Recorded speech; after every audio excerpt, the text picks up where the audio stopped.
for $2 billion. So it's roughly $1 billion a mile to do the subway extension in LA. And this is not the highest utility subway in the world. It's quite difficult to dig tunnels normally. I think we need to have at least a tenfold improvement in the cost per mile of tunneling. And how could you achieve that?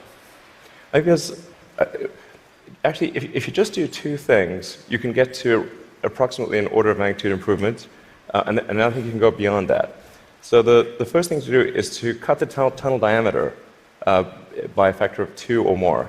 So a single road lane tunnel would, according to regulations, has to be 26 feet, maybe 28 feet in diameter to allow for crashes and emergency vehicles and sufficient ventilation for combustion engine cars. But if you shrink that diameter to what we're attempting, which is 12 feet, which is plenty to get an electric skate through, you drop the diameter by a factor of 2 and the cross-sectional area by a factor of 4. So, and the tunneling cost scales with the cross-sectional area. So that's roughly a half order of magnitude improvement right there. Then tunneling machines currently tunnel for half the time, then they stop, and then the rest of the time is putting in reinforcements for the tunnel wall. So if you design the machine instead to do continuous tunneling and reinforcing, that'll give you a factor of 2 improvement. Combine that and it's a factor of 8. Also, these machines are far from being at their power or thermal limit. So you can jack up the power to the machine substantially.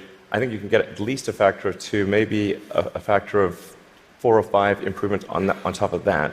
So I think there's a fairly straightforward series of steps to get somewhere in excess of an order of magnitude improvement in the cost per mile. Our target actually is we've got a pet snail called Gary. This is from Gary the snail from South Park. I mean, sorry, SpongeBob SquarePants. So Gary is capable currently he's capable of going 14 times faster than a tunnel boring machine. Okay. You want to beat Gary? We want to beat Gary.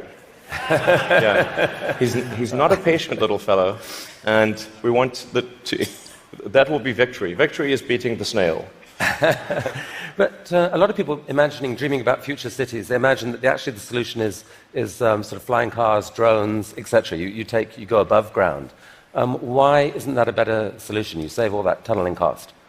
Right. I'm in favor of flying things. Obviously, I do rockets, so I like things that fly. This is not some inherent bias against flying things, but there is a challenge with flying cars in that they'll be quite noisy. The wind force generated will be very high. Let's just say that if something's flying over your head, if there are a whole bunch of flying cars going all over the place, that is not an anxiety-reducing situation. You don't think to yourself, well, I feel better about today. You're thinking, like, did they service their hubcap? Or is it going to come off and guillotine me as they're flying past? And so you've got this vision then, future cities with these rich 3D networks of tunnels underneath. Is there a tie-in here with Hyperloop? Could you apply these tunnels to use for this Hyperloop idea you released a few years ago? Yeah, so we've been sort of puttering around with the Hyperloop stuff for a while. We built a Hyperloop test track adjacent to SpaceX just for a student competition to encourage innovative ideas in transport. It actually ends up being the biggest vacuum chamber in the world after the Large Hadron Collider by volume. So it was sort of quite fun to do that, but it was kind of a hobby thing.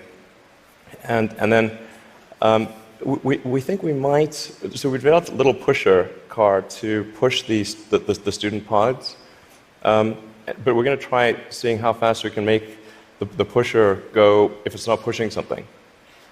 So, I mean, like, sort of cautiously optimistic we'll be able to be faster than the world's fastest bullet train, even in a 0.8 mile stretch. Whoa. Good brakes. Yeah. I mean, it's either going to smash into tiny pieces or But you can go quite picture then a hyperloop in a tunnel Yes. running quite long distances. Exactly. So in looking at tunneling technology, it turns out that in order to make a tunnel, you have to, in order to seal against the water table, you've got to typically design a tunnel wall to be a good to about 5 or 6 atmospheres.